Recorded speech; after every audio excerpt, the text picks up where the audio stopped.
வணக்கம். இது பிராண்டி செய்திகள். அதிமுக பாஜக இடையே 2026 தேர்தலுக்காக ரகசிய பேச்சுவார்த்தைகள் ஒருபுறம் நடந்து கொண்டிருக்க, இன்னொரு புறம் உளவு வேலைகளால் கூட்டணிக்குள்ளேயே ஒரு பெரிய பூகம்பம் வெடித்துள்ளது. பாஜகவின் ரகசிய திட்டங்களை அப்படியே ஜெராக்ஸ் எடுத்து அதிமுக தலைமைக்கு கொடுத்தது யார்? அந்த ஸ்பை சிக்கியது எப்படி?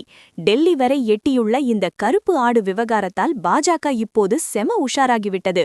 முழு விவரம் இதோ. 2026 சட்டமன்ற தேர்தலை அதிமுக பாஜக கூட்டணி உறுதி செய்துள்ள நிலையில் தொகுதி பங்கீடு மற்றும் வியூகங்கள் குறித்த ரகசிய கூட்டங்கள் சமீப காலமாக நடந்து வருகின்றன.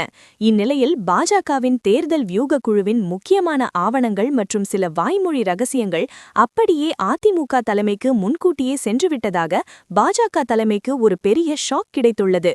பாஜகவின் மேலிட பொறுப்பாளர்கள் மற்றும் நயினார் நாகேந்திரன் உள்ளிட்டோர் கலந்து கொண்ட கூட்டத்தில் விவாதிக்கப்பட்ட முக்கிய தகவல்கள் அடுத்த சில மணி நேரங்களிலேயே அதிமுகவின் முக்கிய புள்ளிகளுக்கு தெரிந்திருப்பது பாஜகவை அதிர்ச்சியடைய வைத்துள்ளது.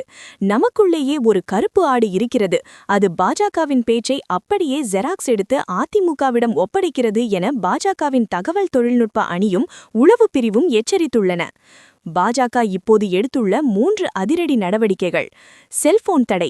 இனிவரும் முக்கிய ஆலோசனை கூட்டங்களில் செல்போன்களை அனுமதிப்பதில்லை என பாஜக முடிவு செய்துள்ளது. கண்காணிப்பு. அதிமுகவிலிருந்து பாஜகவிற்கு வந்தவர்கள் மற்றும் பாஜகவிலிருந்து கொண்டு அதிமுகவுடன் ரகசிய தொடர்பில் இருப்பவர்கள் யார் என்ற பட்டியலை உளவுத்துறை தயாரித்து வருகிறது.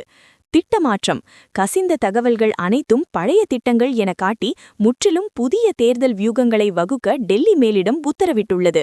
கூட்டணிக்குள் நடக்கும் இந்த ஒற்றர் விளையாட்டு 2026 தேர்தலில் தொகுதிகளை பேரம் பேசுவதில் பெரிய தாக்கத்தை ஏற்படுத்தும் என எதிர்பார்க்கப்படுகிறது.